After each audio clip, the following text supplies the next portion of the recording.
Sun international, Visakhapatnam, Hyderabad 8575795757. ఈ దేశంలో మనం ఆర్థిక ప్రగతికి బాటలు వేయటము, ప్రభుత్వం ఆర్థిక క్రమశిక్షణని పాటించటము, పెట్టుబడులను ప్రోత్సహించటము, ఉపాధి కల్పనకు నైపుణ్యాలను ఇవ్వటము, ఉపాధిని కలిగించటము, ఆదాయాలు పెంచటము, మన తదేక దృష్టితో ఈ పని చేస్తూ ఉంటే మిగతావన్నీ సర్దుకుంటాయి.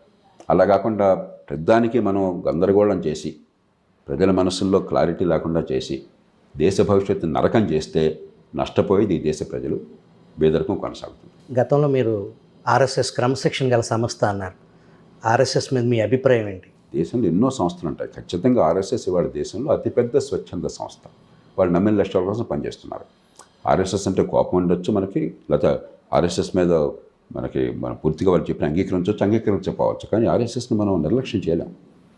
దేశంలో కొన్ని లక్షల మందినో కోట్ల మందినో ప్రభావితం చేసే సంస్థలు కావచ్చు, రాజకీయ పార్టీలు కావచ్చు, అలాగే పార్టీలు కూడా.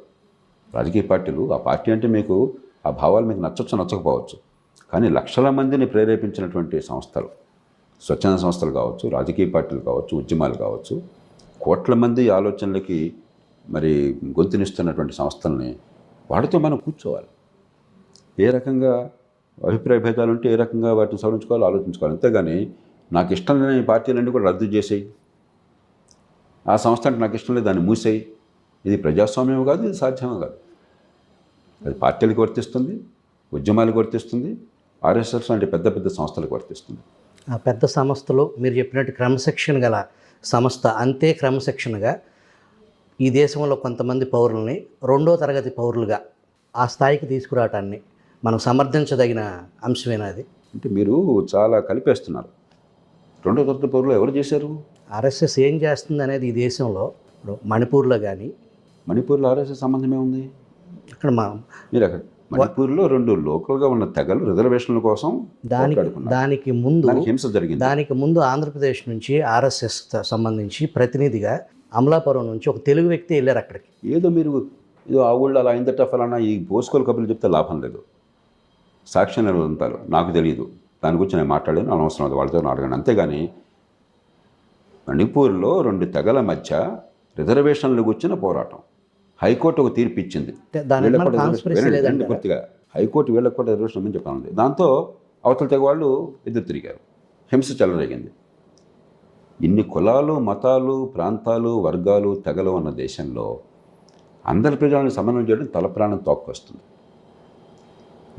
దాన్ని రాజకీయమయం చేసి రాజకీయ కోణంలోంచి చూసి సమస్యను జటిలం చేయటం విజ్ఞాన లక్షణం కాదు.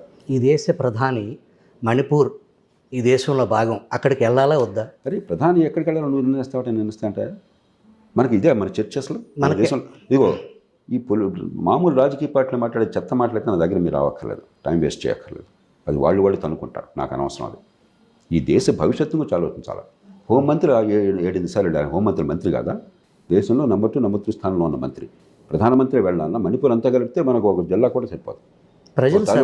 ప్రజలు అన్ని చోట్ల ఉన్నారు. మరి మా తాలూకా రాలేదైతే, మా తాలూకాలో మనం బిల్డింగ్ తగలడిపోయింది, ప్రధానమంత్రి రావాలా? ఏం మాట్లాడుతున్నాం మనం? ఆ బిల్డింగ్కిను అసలు ఒక అది కాదయ్యా, ప్రధానమంత్రి వెళ్ళాడు లేదా చర్చ. ఇది రాజకీయ పార్టీలు చెత్త చర్చ చేసేది. అక్కడ ప్రభుత్వాలు రాజ్యాంగబద్ధంగా నిర్ణయాలు తీసుకుంటున్నాయా, చట్టబద్ధంగా చేస్తున్నారా, హేతుబద్ధ విధానాలు ఉన్నాయా, అది చర్చ కావాలి. కానీ నువ్వు ఈ రోజున ఈ పోటీ ఈ ఊరికి వెళ్ళావా, ఈ బట్టలు వేసుకున్నావా, ఈ పోసుకోలు చర్చ నా దగ్గర వద్దు, ఇంకెక్కడైనా పెట్టుకోండి. మీరు తెలుగు రాష్ట్రాల విషయంకి వద్దాం. మీరు ఇంగ్లీష్ మీడియం చదివారా, తెలుగు మీడియం చదివారా? సుభాకర్ ఆపేవాను, ఆపేది. నేను మర్యాద కోసం నీకు టైం ఇచ్చాను. నేను ఎక్కడ చదివాను? ఇప్పుడు ఆంధ్రప్రదేశ్ రాజకీయాల్లో తెలుగు మీడియం, ఇంగ్లీష్ మీడియం అనేది, ఇంగ్లీష్ మీడియమే ఉండాలి అనేది ప్రభుత్వ భావన. ప్రతిపక్షాలు ఆ ప్రభుత్వ ట్రాప్లో పడి తెలుగు మీడియం, ఇంగ్లీష్ మీడియం, తెలుగుతో పాటు ఇంగ్లీష్ మీడియం ఉండాలి అనేది చెప్పడంలో మిస్అండర్స్టాండింగ్ జరిగింది. తెలుగు మీడియంలో బోధన, ఇంగ్లీష్ భాషకి ఎవ్వరూ వ్యతిరేకం కాదు ఈ దేశంలో. నేను ఇంగ్లీష్లో ఆలోచిస్తాను, నేను ప్రతి పదం మాట్లాడేటప్పుడు తెలుగులో అనువదిస్తాను. కానీ విద్యలో కావాల్సింది మాతృభాష, పరోభాష కాదు కావాల్సింది. ఆ పిల్లాడికి, ఆ పిల్లకి అసలు అర్థమవుతోందా,